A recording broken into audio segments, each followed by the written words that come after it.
FM செய்திகள். கொக்கு தொடுவாய் கொக்குடாய் கர்நாடகேணி பகுதிகளில் அறுவடை செய்ய தயார் நிலையில் இருந்த நிலங்கள் அழிவடைந்திருப்பதாகவும் அதற்கு அரச அதிகாரிகளின் பொறுப்பற்ற செயலே காரணம் என விவசாயிகள் விசனம் வெளியிட்டிருக்கின்றார்கள். குறித்த விவசாய பகுதிகளுக்கு செல்லும் வீதியில் தண்ணீர் தேங்கி நிற்கிறது. இதனால் இந்த பகுதியில் உள்ள விவசாய நிலங்கள் அழிவடைந்திருப்பதோடு அறுவடை செய்த நெல்லை கடத்த முடியாத நிலை ஏற்பட்டிருக்கிறது. கடந்த 2012ஆம் ஆண்டுக்கு பின்னர் குறித்த பகுதி வீதி புனரமைக்கப்படவில்லை. இதனால் மழை காலங்களில் விவசாயம் செய்து அறுவடை செய்த நெல்லை வீட்டுக்கு கொண்டு செல்ல முடியாது குறித்த பகுதி விவசாயிகள் சிரமத்துக்கு உள்ளாகி வந்துள்ளார்கள்.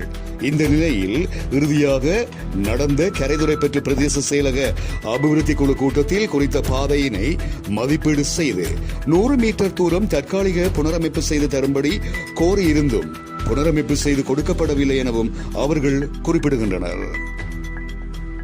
தரணி எஃப்எம் செய்திகள் கேட்டீர்கள்.